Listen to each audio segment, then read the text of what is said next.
এক রাতে আমি আমার স্বামীকে দুধ খাওয়াচ্ছিলাম, তখনই আমার যুবক ভাইপো আমাদের ঘরে চলে এলো এবং তাকে দুধ খেতে দেখে জিজ্ঞাসা করতে লাগল, চাচা, আপনি ছোট বাচ্চাদের মতো দুধ কেন খাচ্ছেন? যদি আপনি খারাপ না মনে করেন তাহলে আমাকেও কিছু দুধ দিতে পারেন। আমি যেই হ্যাঁ বললাম, সে তৎক্ষণাৎ আমার বুকে নেমে গেল। নমস্কার বন্ধুরা, আমার নাম কণিকা। আজকের এই রোমাঞ্চকর গল্পে আপনাদের সবাইকে স্বাগতম। আমার বিয়ে হয়েছিল এমন একজন মানুষের সাথে যিনি বয়সে আমার চেয়ে অনেক বড় ছিলেন। তার নাম ছিল সাহিল। যখন আমার বয়স ছিল ২০ বছর, তখন তার বয়স ছিল ৪০ বছর। তিনি আমার একদমই পছন্দের ছিলেন না। তাকে দেখলেই আমার প্রচণ্ড রাগ হতো এবং আমার ধৈর্য শেষ হয়ে যাচ্ছিল। আমি খুব সুন্দরী ছিলাম, আর আমার স্বামী আমার সৌন্দর্য দেখে খুব খুশি হতেন। কিন্তু তিনি আমার একদমই পছন্দের ছিলেন না, আর আমি তাকে আমার সাথে শুতে দিতাম না। তিনি সবসময় আলাদা বিছানায় শুতেন, আর আমি তাকে আমার কাছেও আসতে দিতাম না। কিন্তু ধীরে ধীরে আমি আমার জীবনে একজন পুরুষের অভাব অনুভব করতে শুরু করলাম। কিন্তু যাই হোক, আমি আমার বৃদ্ধ স্বামীর সাথে সম্পর্ক করতে চাইতাম না। আমি একা একা জীবন কাটাচ্ছিলাম, যখন হঠাৎ একদিন আমার দেবরের ছেলে, অর্থাৎ আমার ভাইপো, আমাদের বাড়িতে চলে এলো। তার নাম ছিল প্রতীক। আমি প্রতীককে প্রথমবার দেখছিলাম, কারণ আমাদের বিয়ের সময়ও সে কোনো কাজের জন্য আসতে পারেনি। প্রতীক বাড়িতে আসার পর সবাইকে দেখে নীল এবং আমাকেও জড়িয়ে ধরল। কিন্তু যেই প্রতীক আমার সাথে কথা বলার চেষ্টা করল, আমার স্বামী রাগান্বিত দৃষ্টিতে তার দিকে তাকালেন। পরিবেশ বেশ উত্তপ্ত হয়ে গিয়েছিল। এই পরিবেশকে একটু ঠান্ডা করতে আমি প্রতীককে জিজ্ঞাসা করলাম, আরে প্রতীক, হঠাৎ করে বাড়িতে আসার সুযোগ কিভাবে পেলে? আমি এতটুকু জিজ্ঞাসা করেছিলাম, তখনই পেছন থেকে আমার শাশুড়ির কণ্ঠ শোনা গেল, বাড়িতে আসার কারণ জিজ্ঞাসা করার তুমি কে? আমার ছেলের ছেলে এখানে আসবে না তো কোথায় যাবে? আমি শাশুড়ি মাকে বললাম, আপনি সবসময় আমার কথার ভুল অর্থ কেন নেন? আমি শুধু এজন্য জিজ্ঞাসা করছিলাম যে সে আমাদের বিয়েতেও আসেনি, তাহলে হঠাৎ করে কিভাবে সময় পেল? তখন প্রতীক বলল, দাদি, চাচি আমাকে একটি সাধারণ প্রশ্ন করেছিলেন, আপনি তার উপর এত রাগ করছেন কেন? আমি এসেছি সবাই যেন খুশি থাকে, আর এই ঝগড়া বন্ধ করুন গো। তারপর প্রতীক বলল, চাচি, আপনার বিয়েতে আমার ইউনিভার্সিটি পরীক্ষা চলছিল, তাই আমি আসতে পারিনি। কিন্তু আমি মনে মনে চেয়েছিলাম যে আমি আপনার বিয়েতে আসব। দুঃখের বিষয় তা হয়নি। কিন্তু এখন আমি চলে এসেছি, তাই চাচির সাথে সব আদরত্ন করে নেব। আর যখন আমার মন ভরে যাবে তখনই এখান থেকে যাওয়ার কথা ভাবব। এটা শুনে সবাই হাসতে লাগল। কিন্তু প্রতীক এখানে কতদিন থাকবে তা আমি তাকে জিজ্ঞাসা করিনি। কিন্তু যেভাবে শাশুড়ি মা আমার উপর চটে গিয়েছিলেন, তাই আর কোনো প্রশ্ন করার সাহসই হয়নি। কিছুক্ষণ পরে প্রতীক ফ্রেশ হয়ে এলো, তখন শাশুড়ি মা আমাকে তার জন্য নাস্তা নিয়ে আসতে বললেন। আমি নাস্তার ট্রে নিয়ে প্রতীকের কাছে যাচ্ছিলাম, তখন হঠাৎ আমার পা পিছলে গেল এবং আমার হাত থেকে ট্রে ছুটে গিয়ে প্রতীকের উপর পড়ে গেল। এখন তো আমার শাশুড়ি মা খুব চটে গেলেন। তিনি বললেন, তৎক্ষণাৎ প্রতীকের কাপড় পরিষ্কার কর। জানি না কোনো জন্মের বদলা নিচ্ছ সে থেকে, যে পুরো ট্রেই তার উপর ফেলে দিলে। আমার স্বামী তখন বাড়িতে ছিলেন না, তিনি কোনো কাজে বাইরে গিয়েছিলেন। শাশুড়ি মায়ের ডাক শুনে আমি ভয়ে ভয়ে তৎক্ষণাৎ রান্নাঘরে গেলাম এবং রান্নাঘর পরিষ্কারের কাপড় নিয়ে এলাম। আমি শাশুড়ি মাকে জিজ্ঞাসা করলাম, আমি কি প্রতীকের কাপড় পরিষ্কার করব? তিনি বললেন, যখন সব ধ্বংস তুমিই করেছ, তখন পরিষ্কারও তো তুমিই করবে, না? এতে জিজ্ঞাসা করার কি আছে? প্রতীক কিছু বলছিল না এবং নিজে থেকে নিজের কাপড় পরিষ্কার করার চেষ্টাও করছিল না। কিন্তু আমি তার কাপড় মুছতে গিয়ে খুব লজ্জা পাচ্ছিলাম, কারণ নাস্তা এমন জায়গায় পড়েছিল যেখানে তাকে ছুঁতে আমার লজ্জা হচ্ছিল। কিন্তু যখন সে নিজে থেকে পরিষ্কার করার চেষ্টাই করল না, তখন আমি বুঝে গেলাম যে প্রতীকও চায় যে আমি তার কাপড় পরিষ্কার করি। তখন প্রতীক আমাকে প্রেমময় দৃষ্টিতে দেখতে লাগল এবং একে একে বিস্তারিতভাবে বলতে লাগল যে কিভাবে আমি তার কাপড় পরিষ্কার করব। যখন আমি তার কাপড় পরিষ্কার করছিলাম, তখন হঠাৎ আমার স্বামী সেখানে চলে এলেন এবং দরজা থেকেই আমার উপর চিৎকার করে বললেন, তুমি এসব কাজ কেন করছ? এই ছেলে কি এতটুকুও বুদ্ধিমান নয় যে নিজে থেকে নিজের প্যান্ট পরিষ্কার করে নেবে? আমি বললাম, আমি এই কাজ নিজের ইচ্ছায় করছি না, বরং শাশুড়ি মায়ের বলায় করছি। এটা শুনে সাহিল, অর্থাৎ আমার স্বামী, আমার শাশুড়ি মাকে বললেন, মা, আপনি কি, তোমরা সবাই কি করছ? তোমাদেরও কি একটু লজ্জা হয় না? যা ঘটেছে তা অনিচ্ছাকৃতভাবে ঘটেছে, কণিকা ইচ্ছাকৃতভাবে ট্রে ফেলেনি। আর ভবিষ্যতে সে কোনো অপরিচিত পুরুষের কাজ করবে না। গিয়ে কথা বলে সাহিল আমার হাত থেকে কাপড়টা নিয়ে সেখান থেকে চলে গেল। আমিও তার পিছে পিছে রান্নাঘরে চলে গেলাম। প্রতীকও আমার পিছে পিছে এল এবং হাত ধোয়া শুরু করল। সে কিছুটা বকবক করছিল, যার কারণে সে কিছুটা বিষণ্ণ দেখাচ্ছিল। সে আরও জোরে বকবক করতে লাগল, আমি এখান থেকে এখনই চলে যাব। আমি এটা শুনে ফেললাম এবং তার কাছে গিয়ে বললাম, প্রতীক, তোমার এখানে আসা মাত্র কয়েক ঘন্টা হয়েছে, এত তাড়াতাড়ি বাড়ি ফিরে যাওয়ার কথা কেন বলছ? প্রতীক বলল, আপনি তো দেখলেনই চাচাজি কিভাবে আমার সাথে কথা বললেন। চাচাজি আমাকে আউটসাইডার মনে করেন, আর সম্ভবত আপনিও আমাকে আউটসাইডার মনে করেন। তাহলে আমি আউটসাইডারদের মধ্যে কেন থাকব? আমি তো এখানে আমার নতুন বউকে দেখতে এসেছিলাম, কিন্তু ছেড়ে দিন, সম্ভবত আমার ভাগ্যে চাচির ভালোবাসা নেই। কি এ কথা বলে সে চলে যেতে লাগল। ঠিক তখনই আমি তার হাত টেনে আমার দিকে টেনে নিলাম। সে আমার খুব কাছাকাছি চলে এসেছিল।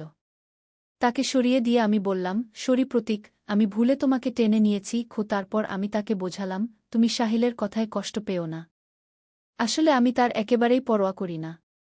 সে শুধু আমার সৌন্দর্যের জন্য আমার পিছে ঘুরে বেড়ায়। আমি আজ পর্যন্ত তাকে নিজেকে স্পর্শ করতে দিইনি। আর তোমার প্যান্টে পরা চাও আমি পরিষ্কার করে দিতাম, কিন্তু তখন সাহিল এসে চিৎকার করতে শুরু করল। এখন যদি তুমি আমার কাছ থেকে আদর চাও, তাহলে এখানেই থাকো। এখন তুমি নিজেই বুঝে নাও কি সিদ্ধান্ত নিতে হবে। আমার কথা শুনে প্রতীক বলল, চাচি, সত্যি বলতে চাচাজির কথা শুনে আমার খুব রাগ হয়েছিল, কিন্তু আপনি আমার সব রাগ শান্ত করে দিয়েছেন। আমি শুধু আপনার জন্যই এখানে থাকছি। কে এ কথা বলে প্রতীক আমাকে জড়িয়ে ধরল। প্রতীকের এই ছোট ছোট আচরণ আমার মনে কিছু প্রভাব ফেলতে শুরু করেছিল। আর দেখতে দেখতে তার বাড়ি আসার 5 দিনও হয়ে গেল। এই 5 দিনে সে বাড়ির সদস্য হয়ে গিয়েছিল। প্রতিদিন সকালে সাহিল তাকে নিজের সাথে দোকানে নিয়ে যেত। আমার স্বামীর একটি জেনারেল স্টোর ছিল, আর সে প্রতীককে একঘেয়েমি থেকে বাঁচাতে তাকে সাথে নিয়ে যেত। কিন্তু প্রতীকের আশায় বাড়ির কাজ অনেক বেড়ে গিয়েছিল, আর এই সব কাজের বোঝা আমার উপরেই পড়েছিল। কারণ শাশুড়ি মা সারাদিন মন্দিরেই কাটিয়ে দিতেন। আমার স্বামীর আয়ও এত কম ছিল যে আমরা কোনো চাকরানি রাখতে পারতাম না। আমার পুরো বাড়ির খরচ শুধু তার দোকানের আয়ই চলত। একদিন আমি আমার স্বামীকে বললাম, সাহিল, এখন এত কাজ আমি একা করতে পারি না। প্রত্যেকের আলাদা আলাদা দাবি থাকে, আর এখন তো আরও একজন সদস্য বেড়ে গেছে। শাশুড়ি মাও আমার কোনো সাহায্য করেন না। এখন তুমিই বলো, আমি একা এত কাজ কিভাবে করব? বাইরে দাঁড়িয়ে শাশুড়ি মা আমাদের সব কথা শুনে ফেলেছিলেন। তিনি সঙ্গে সঙ্গে ঘরে এসে বললেন, এখন তুমি কি চাও যে আমি এত বয়সে কাজ করি? আর তুমি আমার ছেলের কান কেন ভরাচ্ছ? যা বলার আছে আমাকে বল। তারপর আমার আর শাশুড়ি মায়ের মধ্যে ঝগড়া শুরু হয়ে গেল। সাহিল আমাদের দুজনকে শান্ত করল এবং বলল, এখন মা কাজ করতে পারবেন না, আর আমি বাড়িতে চাকরানি রাখতে পারি না। তাহলে যার কারণে কাজ বেড়েছে সেই তোমার সাহায্য করবে। সাহিল বলল, প্রতীক এখন থেকে দোকানে যাবে না, সে এখানেই থেকে কণিকার সাহায্য করবে। আমার স্বামী তার দায়িত্ব থেকে মুক্তি পেতে তার যুবক ভাইপোকে আমার সাথে বাড়িতে একা রেখে যাওয়ার সিদ্ধান্ত জানাল। আমি আর কিছু বললাম না এবং তার সিদ্ধান্ত মেনে নিলাম। পরের দিন থেকে প্রতীক আমার সাথে থাকতে শুরু করল এবং সব কাজে আমাকে সাহায্য করতে লাগল। নাস্তা করার পর শাশুড়ি মা মন্দিরে চলে যেতেন, আর সাহিল দোকানে চলে যেতেন। তাদের চলে যাওয়ার পর আমি নাস্তা করতাম। প্রতীকও আমার সাথে বসে নাস্তা করত। শাশুড়ি মা আর সাহিল চলে যাওয়ার পর প্রতীক কিছু অদ্ভুত আচরণ করতে শুরু করত। যতক্ষণ তারা বাড়িতে থাকত ততক্ষণ প্রতীক আমার থেকে দূরত্ব বজায় রাখত। সবাই চলে যাওয়ার পর সে আমার কাছাকাছি আসতে শুরু করত। তবে ভালো দিক ছিল যে শাশুড়ি মা কখনো হঠাৎ বাড়ি চলে আসতেন, যার কারণে প্রতীক ভয়ে কিছুটা দূরে সরে যেত। সবাই চলে যাওয়ার পর সে আমার কাছে তার ব্যক্তিগত কাজ করাত, যেমন তার পিঠে সাবান লাগানো, তার কাপড় বের করে রাখা। তার সাহস এত বেড়ে গিয়েছিল যে সে আমাকে এ পর্যন্ত বলতে শুরু করেছিল যে আমার কোনো শাড়ি বা কোনো ধরনের ব্লাউজ পরা উচিত, যদিও আমি তা উপেক্ষা করছিলাম। একবার সে আমাকে গোসলের পানি ভরতে বলল। সে দিন আমি সকাল থেকেই রাগে ছিলাম। আমি তার বাথরুমে খুব গরম পানি রেখে দিলাম। কিছুক্ষণ পর প্রতীক দৌড়ে সরাসরি আমার ঘরে চলে এল। তার শরীরে শুধু একটি তোয়ালে জড়ানো ছিল, তার শরীর খুবই টানটান ছিল। আজ আমি লক্ষ্য করেছিলাম যে সে খুবই সুন্দর ও যুবক একটি ছেলে।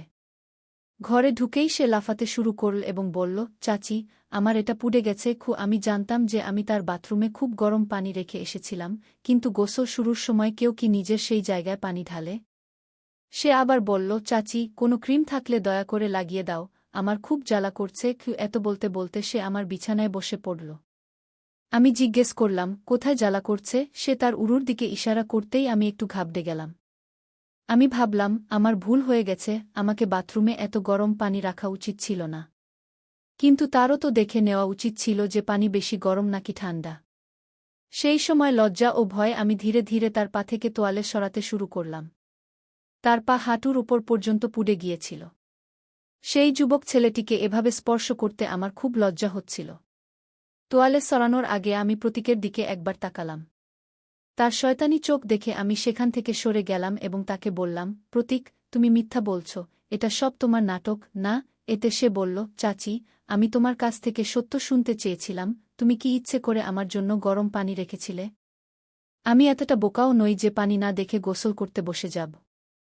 আমি শুধু জানতে চেয়েছিলাম, তোমার মনে আমার জন্য রাগ নাকি চিন্তা আছে। আমি তো আমার চাচির সঙ্গে ছোট্ট একটা মজা করছিলাম। প্রতীকের এই কথা শুনে আমার তার উপর খুব রাগ হল। ঠিক তখনই সে আমার হাত ধরে নিজের দিকে টেনে নিল এবং আমার চোখের দিকে তাকিয়ে বলল, চাচি, আমি তোমাকে কেমন লাগি? তার প্রশ্নটা আমার কাছে বেশ অদ্ভুত লাগল।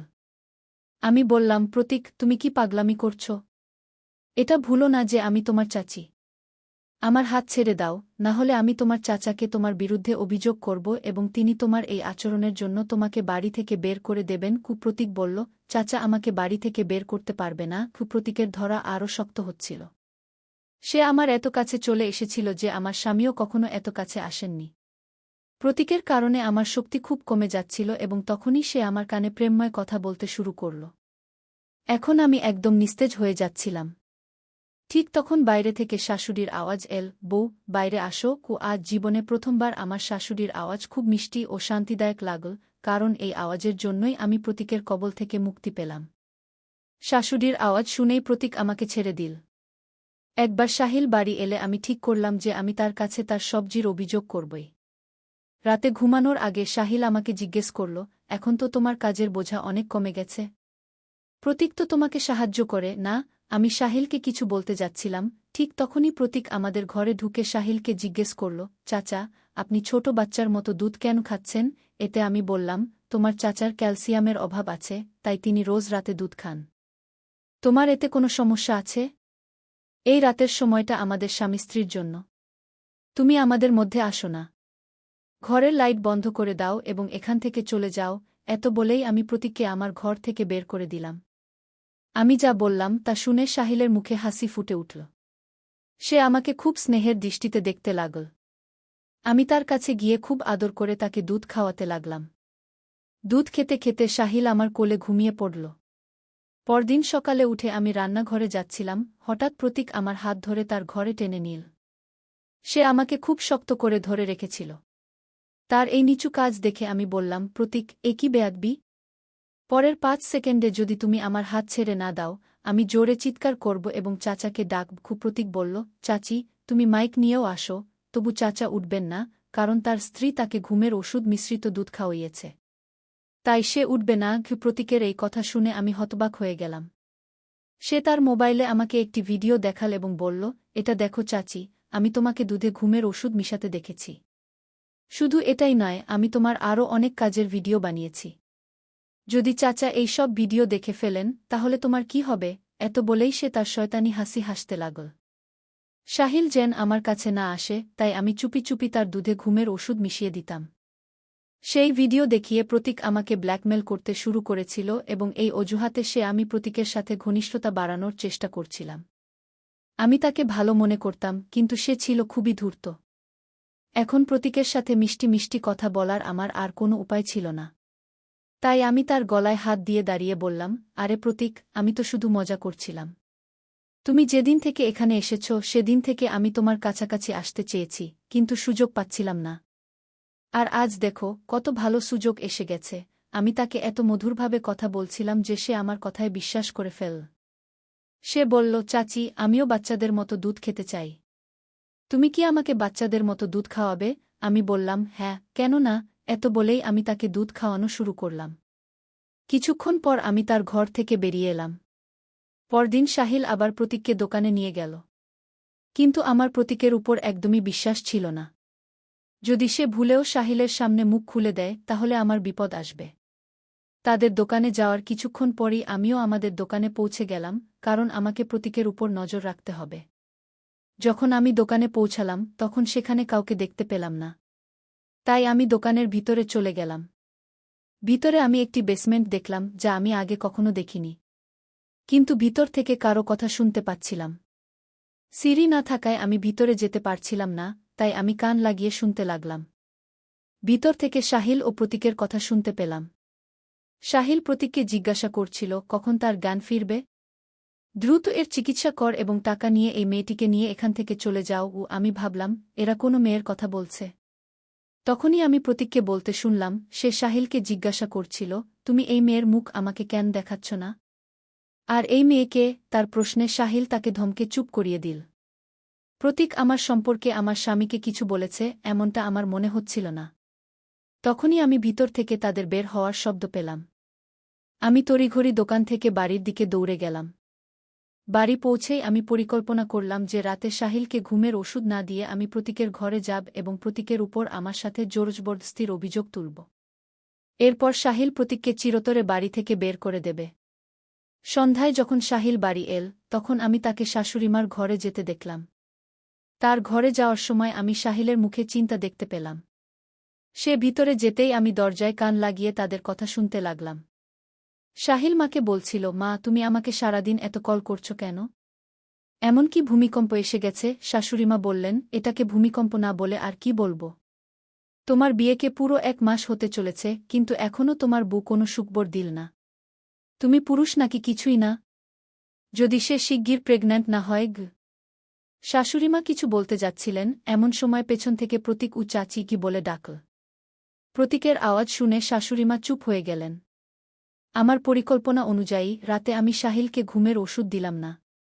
সাহিল ঘুমোতে যেতেই আমি প্রতীকের ঘরে গেলাম এবং তাকে আদর করে জড়িয়ে ধরে বললাম, আমি তোমার সাথে যে প্রতিশ্রুতি দিয়েছিলাম তা রাখছি। এখন আমি তোমার। প্রতীক যেই আমার কাছাকাছি আসতে লাগল অমনি আমি জোরে জোরে চিৎকার করতে লাগলাম, বাঁচাও, কেউ তো বাঁচাও। আমার আওয়াজ শুনে সাহিল দৌড়ে এসে বলল, দেখো তোমার ভাইপো আমার সাথে জোরজবরদস্তি করার চেষ্টা করেছে। একে এখনই বাড়ি থেকে বের করে দাও। সাহিল আমার কাছে এসে একটি চড় মারল এবং বলল, প্রতীক আজ দুপুরেই সব বলেছে। আমি জানতে পেরেছি যে তুমি আমাকে ঘুমের ওষুধ দিচ্ছ। এখন আমি আর প্রতীক দুজনেই তোমার উপর ভালোবাসার বৃষ্টি করব। এত বলেই তারা দুজনেই আমার উপর ঝাঁপিয়ে পড়ল। এমন সময় বাইরে পুলিশের গাড়ির আওয়াজ শোনা গেল। কিছুক্ষণের মধ্যেই পুলিশ ঘরের ভিতরে চলে এল। আগে থেকেই আমার প্রতীকের উপর সন্দেহ ছিল। সেই সন্ধ্যায় শাশুড়িমা ও আমার স্বামীর কথা শুনে আমি আরও বেশি চিন্তিত হয়ে পড়লাম যে তারা দুজনেই আমাকে দ্রুত প্রেগন্যান্ট করে আমার থেকে কি লাভ পেতে চায়। তবে আমি নিশ্চিত ছিলাম যে এই বাড়িতে আমার জীবনের ঝুঁকি আছে। তাই আমি আগেই পুলিশকে ফোন করেছিলাম। পুলিশ তাদের দুজন দুষ্কৃতী ও শাশুড়িমাকে গ্রেফতার করল। এরপর আমি পুলিশের সাথে আমাদের দোকানে গেলাম। সেখানে আমরা একটি ঘুমন্ত মেয়েকে পেলাম যার মুখ সম্পূর্ণ ঢাকা ছিল। আমি যেই মেয়েটির শরীর থেকে কম্বল সরালাম আমার পায়ের নিচ থেকে মাটি সরে গেল।